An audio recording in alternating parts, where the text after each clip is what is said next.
Ladies and gentlemen, welcome back to another episode of Behind the Whiskers. This is episode number 24. 24. You guys got 2 years worth of episodes eventually, just not within the 2-year time frame. We've now spilled over into the third. Did we start it in January? I don't think we started it in January, but we've recorded apparently 2 years worth of episodes. According to Spotify, which thinks we've only done 9 episodes. Oh, you said that was just episodes last year. I'm sorry. I was watching the Spotify podcast like year in review, and I was losing my shit because Harley's like, "You need to watch this. I sent it to you." Like, where did you send it, Harley? And which is really just me saying, "Harley, show me the video because you're already here." Which is him saying, "I don't pay attention to the shit you send me." That's not true. That's somewhat true. It's just not completely true. All right. There's a level of like, oh, this is gonna make things really interesting. Check 1 2. See, it looks better. Anyway, so there's a significant level of like things that you send me that I listened to that song you sent today. That was a thing that I did. You know. 1 in a million. Okay, fair, valid. So, oh yeah, I'm one of your hosts, Mitchell Fink. And I'm Harley Clinton. We got there in the end. We seem to be experiencing some technical difficulties, so now to a message from our sponsor. Hey folks, this is Red, your proud sponsor of the Twisted Whisker Entertainment podcast and troupe. I'd just like to take this time to thank you, the listener, for helping support local independent artists as well. If you get a chance, please check out the local independent reptile shop in North Carolina. They're also good friends of mine, Cold Blooded Bazaar, located in Wake Forest and Charlotte, and at coldbloodedbazaar.com. They've got reptiles, supplies, oddities, all around a cool shop, just like this troupe is an all-around cool art group. So thank you again for listening, and enjoy.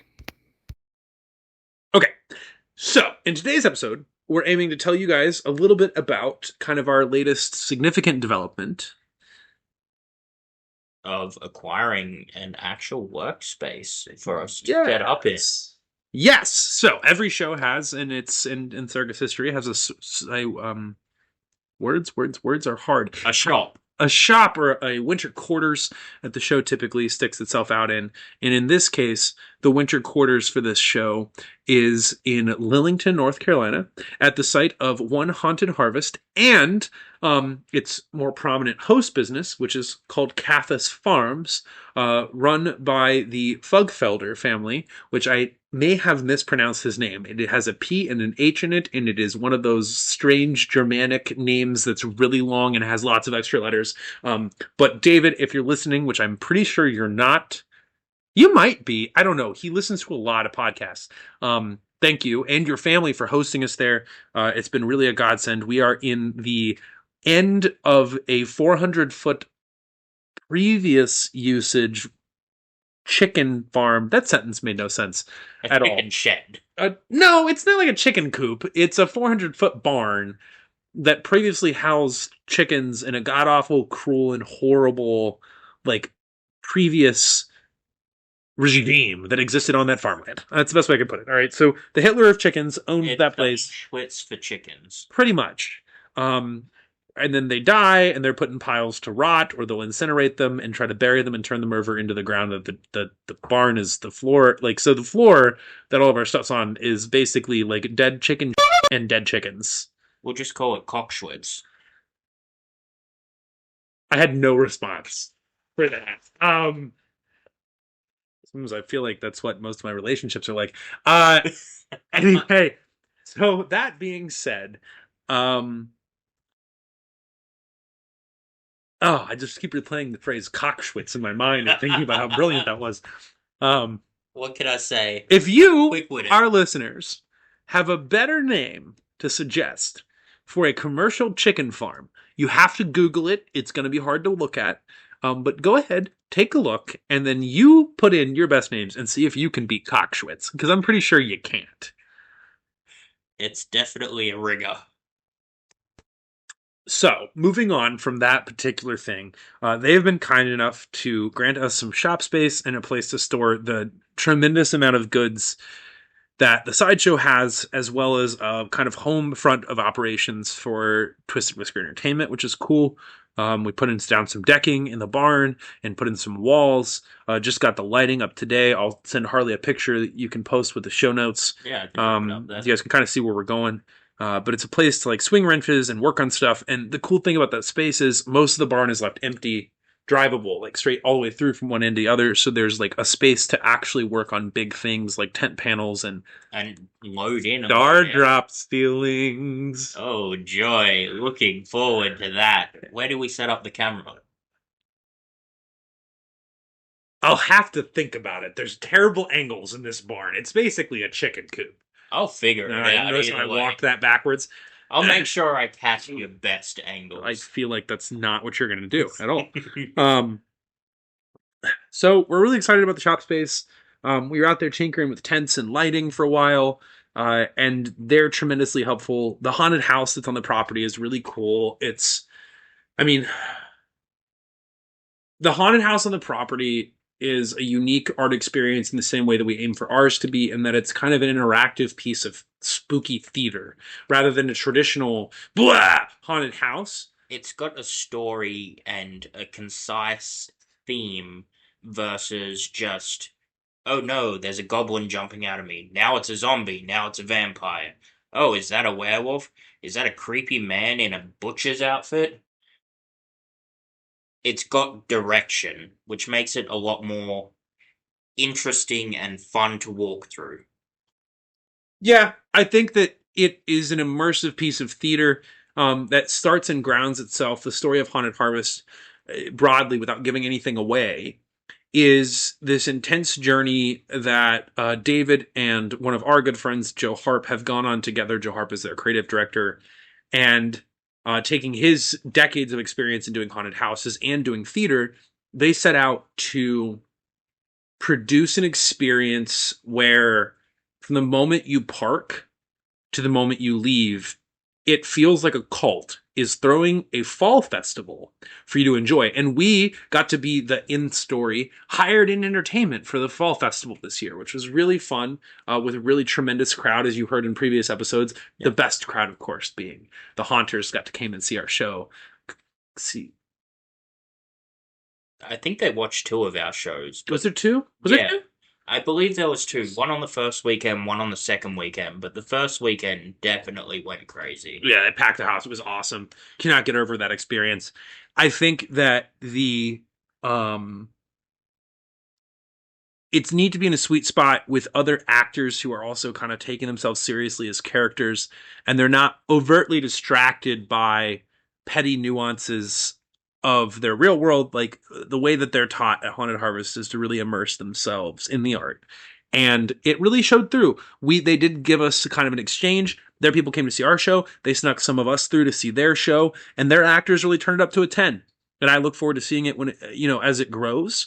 Their tech stuff is super simple, but very selective. It's lit like a theatrical stage production, not like a run-of-the-mill boring haunted house where it's like, let's see what color lights we can put in. Yay, it's a rave. Like, bleh, I hate that. Everything has a purpose in the space, and everything furthers their story. And I think that that's pretty tremendous. Yeah, Joe's actually invited me out this next year to work with some of the actors in, I guess, motivating them to bring their all through each show. And not let that energy die off as they tire through the night. Find that little niche that they want to sit in and find their best positions for them to work. It's really tough if you guys have never worked a haunted house, and I imagine most of our listeners probably have. But a haunted house is a kind of a travesty in the sense that if it's really, really busy, while that would make you think you're more tired doing the same thing over and over again, it's actually easier to keep going in the same way that if you stop and start 80 times through a marathon, it's going to be a torture way worse than just running the damn marathon. Yeah. And Haunted Harvest is at a size right now, they're a young show, they're still growing, where some nights are pretty light. They had some pretty tremendous numbers and other nights, but some of the nights they're doing a lot of waiting between groups. So they'll come in pulses where you'll have, 300 people show up with the first hour, and then an hour of basically dead time. Those people have been through the show. They go to the midway, they buy their snacks, they go home. And then all of a sudden, an hour later, after you're all sitting there freezing cold or wet, and they're like, oh my God, another 600 people just showed up. What do we do? And you've got to like refine that energy, and pacing yourself is really hard. It's the same as performance on a stage. You can't give it all at once. Or if you do, you better give it at the end. But either way, tremendous show, really well worth checking out. If you have not been to Haunted Harvest, and even if you have, they change the show tremendously year to year as they add on new stuff. They've got some great stuff that we can't talk about that they are adding for this year that they're really excited and to share with their audience. And a good creative partner to have in a space, because their goals are very similar to our goals, and I think that that's a tremendous way for them to further their art in a world where every haunted house looks the same, every single one, and this is really setting them apart. They're very much breaking out of that cookie cutter haunted house mold. Yeah, there are no clowns in this show, thankfully. Unfortunately, there's too many in ours. Right. That's why they had to bring us in, because they needed haunt clowns. But no, it's really it's a cool show with some great pieces of art and really real sets, very real buildings, because the buildings you walk through are real. In the mind of the artist, as he's imagined these structures would be, these old farm structures that have been kind of let go to pot. The clutter that's in them is really articulate and carefully assembled. They're not just facades with fancy paint. Right. Much more real buildings. There's a couple illusions in the show. At one point you go through an underground tunnel, which is pretty cool. Yeah. But I think they have an actual hearse that you can take pictures with at one point in the show. Anyway, they're great. The other business that's on the property, the kind of mother business to that, is called Kathas Farms. And it is a family-owned, no kidding, meat farm with pasture-raised animals. There's no cruelty. There's no crammed-in barns. The animals aren't sitting there, standing in their own muck. That then the owner takes off to have processed and sells the meat from his farm. And he's got a really good following of customers. I myself have frequently sampled the bacon that he produces, and bar none, the best bacon I have ever had in my life. It has ruined restaurant bacon for me. I'm going to have to try and get some. Oh, it's so good. They also do an annual turkey thing. He doesn't do turkey most of the year, but for Thanksgiving he does some turkeys, and that went over really well. They did like a whole event with hot cocoa and hanging out. That's really cool. Yeah, I think the venue is also for rent, which is cool. It's got some beautiful spacious fields and these old barns. It's a tremendous place to be, and it's really going to do a lot of good things for the show as it grows. The owner of that business is really encouraging for other small business people and helping us out and giving us a space to really grow and kind of take a breath, because this side of a project does not grow quickly. And that's something that people have a really hard time understanding. So I think the last word that just cut out there was understanding, and I'm too lazy to go back and fix it. So here we are. I think that one of the problems with this sort of art is that it's really expensive to produce, and it is difficult to find a space to like break through we don't have a financial backer. I am the financial backer if the money doesn't go. And currently the show has stopped siphoning off of my pocket, which is pretty cool and is pretty self-sufficient. And that allows us to breathe. But if we're paying significant amounts of rent at another location to, try to store stuff and it's inadequate, we've got all these rules, it could just tank that right back out. And then we're still growing even slower for that. And this breakthrough that David has offered us, we're kind of trading favors. We're helping with their show a little bit. They're helping with our show tremendously.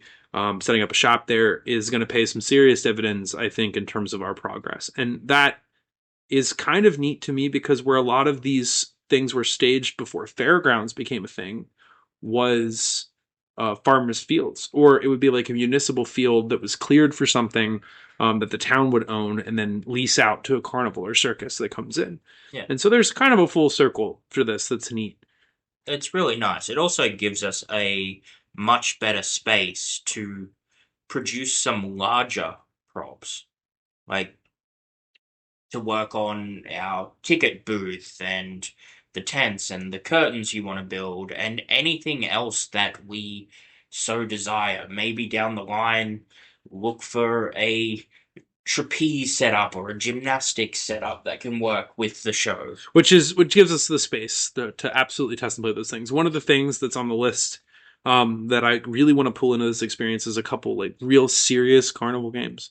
We've been collecting glass bottles for like 2 years now. Yeah. And I am excited to have the space and shop space to actually put some of that stuff together. We still need to build that hammer game, Strength Tester. Oh, you're talking about like the old school strongman game? Yeah. That would be really neat. I would really be excited to get to pull I've got together. the blueprint somewhere. There is, where did I see? There's also plans for an object called a blade box, which is kind of a historic, show-girly kind of prop. Did I talk to you about that before? I believe so. Okay. That kind of stuff would be really neat. And then the other thing that I am kind of sitting on currently is that I may or may not, and this is actually news to Harley, I have secured an artist's services to start painting Sideshow posters. And awesome. He may or may not be sizing the canvas with paint as we speak. That's really cool. Yeah. I look forward to seeing how they turn out. That's a big element or like artistic thumbprint of American Sideshow is the hand-painted posters. It'll play a lot better as well, because currently we've got some like run-of-the-mill reproduction posters that work. They're Sideshow They get posters, the point across, but they're not about the show. But the amount of people I've had ask, so who's the sword swallower? Well, we don't have one. We got someone that false advertising, baby. It's what the game's about. But we're excited to have some really cool pieces of Americana to exhibit with the show, because this thing is so old that it's not just a exhibit of skills that are kind of dying out. It's also an exhibit of artistic technique that's also kind of dead and gone. And so it's sort of a trip to a museum, a really spooky, ghost-filled museum with really annoying music. It's that, right? That's exciting for us to play with. I'm trying to think what else. One of the other big projects on the list is to finally get the Calliope on some sort of cartwheels on a wagon or something. On a wagon, so it's actually travelable, and then also to locate a trailer to put said Calliope inside of. Although Joe and I were tinkering around with ideas the other day about making the wheels in such a way that they could be pinned onto the Calliope itself. And then, rather onto like the wagon frame, so it's built in such a way that it could still be basically the Calliope that you guys look up pictures. I think there's pictures posted somewhere. Yeah, we're going to say that. We're going to agree with that. We're probably wrong. But in any case, wrong. Its base is a wooden box, and then the pipes stick up proud of it, and they on top of the box, and they're really fragile. And so my goal is to build like a little platform, like a little bear. And when I say a bear, I think I'm using that word wrong, probably. I just made that word up, maybe. It's the little like four-handled platform that you like carry Cleopatra around on or whatever. So you build that. It has the ability to quickly have an axle bolted on the bottom of it to turn it into a rickshaw. Yeah. So that it's like a one-wheeled cart. And then, or maybe something people would be more familiar with is like a wheelbarrow. Yeah. Except with 2 wheels. Yeah. But not 4. Like the old Roman carts. Yes, like an old Roman chariot. So it has this little platform, 2 wheels, has some little sticks that can drop down to plant it where it needs to be planted, and then some handles to carry it around. But all of that undercarriage stuff can come off, and the top part is a crate that's built to flip upside down and clip onto the Calliope to keep its guts all like hidden and secure, so that it can be packed flat and stacked with our other mess, which is extraordinarily large, and so you can essentially weatherproof it for the ride. Correct. That's the consistent problem that we have, is that our stuff, because it's hand painted and old and fragile, is very, very difficult to transport sometimes, because we're often going to actually, real exterior environments that don't have a roof or awning for us to put stuff under. Correct. So that's the exciting news for what it's worth. I don't have any massive tech updates about pixel lights this go round, unfortunately. What else is happening in the wider world of art? I picked up an improv book. An improv book. I did. I think it's something that our cast particularly struggles with because they all learned at haunted houses, and so improv seems like the game we're playing, but in reality, the game that we tend to play as actors to some degree is I'm going to be really loud, and that's my solution to being funny, and it can be effective in short bursts. But one of the things that I feel like I'm lacking in ability to teach people is like any kind of constructed algorithmic method for how to be better at improv, which sounds funny. How to respond. I've noticed, like, I'm pretty good at throwing random clips at people, but it always catches them off guard, and if you catch them too far off guard, they don't know how to respond and maintain the character at the same time. Yeah. And so I was trying to find, that's a great example, trying to find exercises to share with the group that allow us to respond to those things better, because I also will freeze.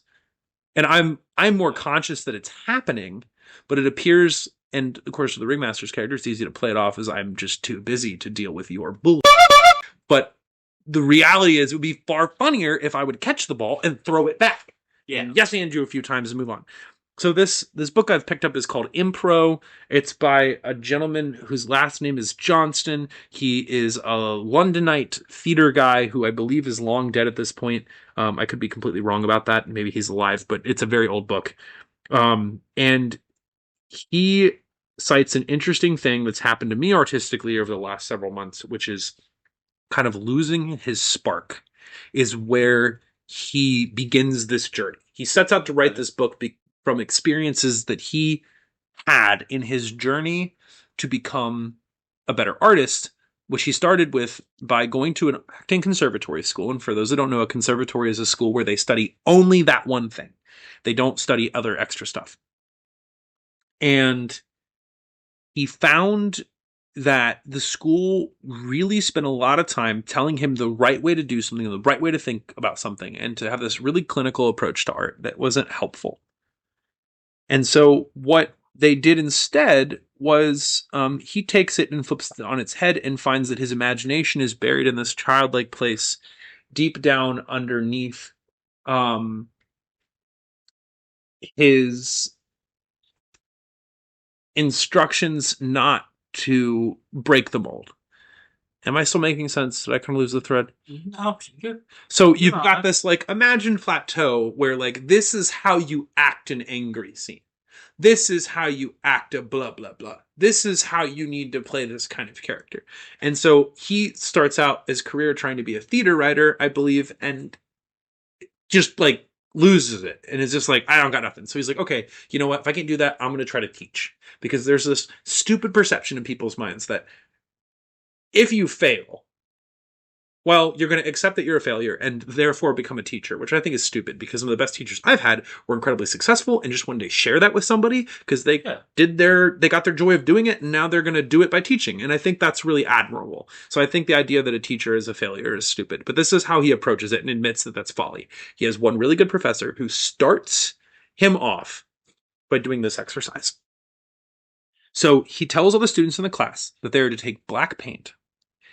And here's an 8.5 by 11 sheet of paper. You are to paint on this with the imagination that a clown is riding a unicycle. He says he gets excited. He's like, oh, okay, a clown riding a unicycle. I'm into this. Interesting. You are to paint only the tire marks that the clown made riding the unicycle across the piece of paper. And at this point, the teacher starts to lose everybody. And he's like, no, do it. And they're like, okay, but what is the clown doing and why? And da-da-da-da-da. And only use black? And he's like, yep, just black. The next exercise is on top of that to add some fun colors for some reason, and then to do this other thing, and then add some patterns in the colors, whatever, just a series of seemingly pointless exercises. Well, in doing that, everyone in the room feels pretty sad about their like pretty soppy pieces of paper, and they're like, oh, okay, well, this sucks. We're supposed to be like, I believe, grad school art students, and this looks like shit. And we're all embarrassed because the teacher, every time they're like, well, how do you want the texture? He's like, I don't know. Just do it. Yeah. He then pulls from a cabinet a bunch of paintings done by previous students. And they look tremendously better. Same exact concept, tremendously better than all of the current students' paintings. To which the author, Johnston, cites that he believes, he's like, well, obviously these people are just better students. It must have been done at the end of the class. Show how far they progressed. It wasn't. They were done by 8-year-olds. And done with meticulous care and thought and curiosity that the adults taking the class couldn't handle. Because over time, our curiosity and creativity tends to be beaten out of us, and we're supposed to fit this mold. But if we refuse to conform and sit in this box that the world has presented us with, that's when we create something truly brilliant, something that people will look at and go, holy crap, this is amazing. And it plays the same way with acting. If we sit in this box or sit on this plateau, we'll never elevate it. Right, because you're scared. And it's kind of one of the first things of clowning is to not be afraid to be goofy. And so that's the acting journey. That's the art journey I'm currently on, is to go through this book. I'm really excited to read more of it tonight and try to discover more about Johnston's discoveries and his desire to unlock his creativity. And he tells us at the beginning of the book that he figured it out in the end. And he's a name that's very high and mighty on the lips of every West End actor. So I can only presume it's going to be good stuff. He also talks about this other weird little bit. I've wrapped my head around a different exercise that he does with his students as an example of the kinds of things he's going to tell you about in the book. Yeah. And this one's weird. I have yet to try it, but I'm anxious to. He takes a group of people. He says usually about 10 is the most you want to do it with. And he has all the actors. They have to be comfortable being goofy in front of each other and comfortable with acting a fool. And what you do is you tell them to go around the room and loudly and profoundly shout the wrong names for all the objects. Point at the objects and call them by their wrong name. And he said after that, he finds there's this weird psychosomatic effect where afterwards, the students find that their perception of size, particularly in relationship to themselves, colors, and other things, is altered. It kind of screws up your brain's neural pathways because now you're playing pretend in a really tangible way, and I'm really excited to try it. There's all these people that are I do drugs to get weird, and Johnston's no, I profoundly shout the wrong names for things. Well, it works. If it works, it works. I mean, whatever floats your goat, right? I guess. But I think on that note, we've come kind of to the conclusion. I mean, I don't think we... Shwits I was about to say. I was like, oh my god. We've gone full circle. Back to Cockschwitz. Oh my god. We could start a second podcast because we clearly have time enough to do 2, and we could just call it Return to Cockschwitz. I think we don't know how I feel about that. I feel like we'd get more hits. That being said, thank you all for coming on this journey with us again into the land of the bizarre and strange things that are happening instead of Harley and I's heads. I hope everybody out there is making some really great art in these otherwise very troubling times and continue to do art, continue to try. Don't succeed a lot. Good. That means you're learning things. And then keep doing art, even when you feel like you're not supported to do art. Oh, I watched a movie recently. I know we said we were done, but I changed my mind. It's called American Movie? Googling. All right. So the pause you guys just experienced was me showing Harley the trailer, which I think you can link in the... Yeah, I can link the trailer. It is not really an encouraging story, but it's about some underdogs trying to make some art. Let's call it that, right? That's essentially the gist of it. It's a hilarious movie that you need to watch. If you're an artist that's struggling, you need to watch what really the odds being against you look like. Just think, it's not every credit card defaulting and having 3 kids with a wife that hates you and leaves you. So it could be worse. On that note, cheery note, folks, stay safe out there. I've been Mitchell Fink. I'm Harley Clinton, and please go ahead and follow us on everything. And this week, send us some of your art. Show us what you've been working on. We'd love to see it. We'd love to see people staying in connection with their creative sides. That helps. It makes you feel less lonely. Yeah, definitely. All right, folks. Until next time. Ciao.